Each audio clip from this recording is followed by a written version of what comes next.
Okay, Anthony, you're asking me, is Marxism utopian?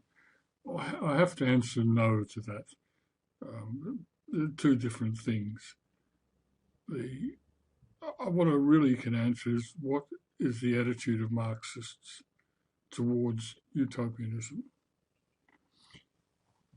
and that varies historically. Utopianism, utopian thinking is something that has varied throughout history, and attitudes of Marxists towards it has varied as well. Utopian thinking has been around since Plato wrote The Republic, and Thomas More wrote the original Utopia in 1515. Utopian socialism specifically played a very important role in the earlier part of the 19th century, the 1820s, 30s, 40s, really when not just socialist utopians, but many people saw the possibility of a decent and ethical life by going away to the colonies. There's frequent references in Dickens' novels, for instance, to people that go to Australia even as convicts and find a better life. So many utopian colonies were established in the United States, for instance, by socialists. Now, as a movement, there are two things to say about this. One is they were very important in propagating the idea of a better world, a world in which there wasn't exploitation, massive inequality, in which people worked together in freedom, made decisions about how society should be run collectively on an equal basis. So it was the point was its imagination and its popularization of this image of a better world, which is important for the development of a real socialist movement. Secondly, as a movement in which people actually went off and set up colonies, they always went somewhere else, and very best, went into seclusion. A lot of utopian communities were set up in Australia, and there were even utopians that left Australia and went to Paraguay to found a new Australia. They left the workers' utopia to try and find an even more utopian workers' utopia. And every one of these cases, the utopia degenerated into a kind of sect in which there would be one dominant leader who sort of ruled over a small sect and was isolated from the surrounding community and degenerated.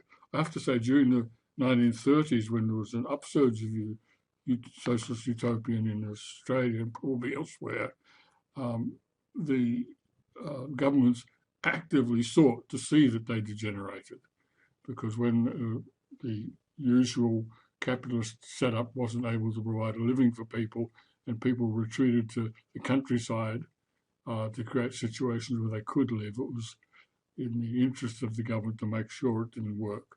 But in any case, none of these experiments ever worked. Now, there was another upsurge of utopianism in the later 19th century, which I think reflected a number of things. The emergence of a mass basis for socialism generated a new sort of wave of utopianism, spreading the idea of a better world.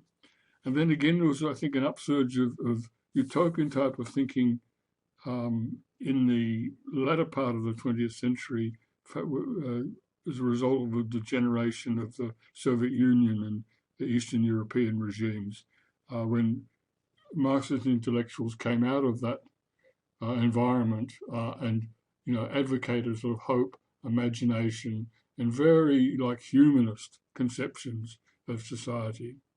Now, at the moment, there is a renewed interest again in utopianism.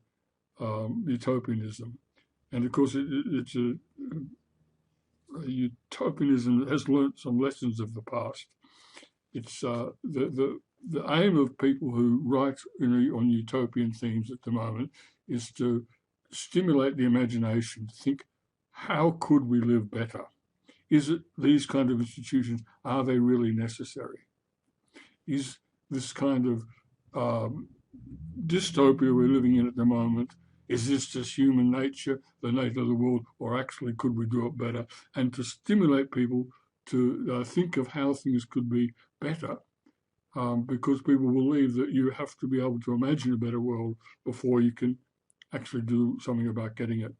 And a big part of that, the more recent utopianism, is to search around for institutions, small groups, religious sects, different countries, where in one degree or way or another, people have made some kind of breakthrough and are achieving a better result. So it's a much more practical kind of utopianism. And people who work in the Vygotsky area are actively involved in that. For instance, in trying to create schools where kids actually learn, and then dealing with the fact that such schools seem to have a finite lifetime before problems in the community around them undermine the basis for the school. And it's trying to work out that way where both a community and a school can develop a close relationship which can survive the various shocks in the world. So Marxism is not utopianism. Marxism originated as basically a reaction against that utopianism to try and look at a practical, realistic way in which socialism could be brought about in the world, not in some other faraway place, insulated from the world. But there's been always a continual discussion goes on between Marxists and socialism generally and utopians that continually try and raise the bar of possibilities and imagination. I hope that helps.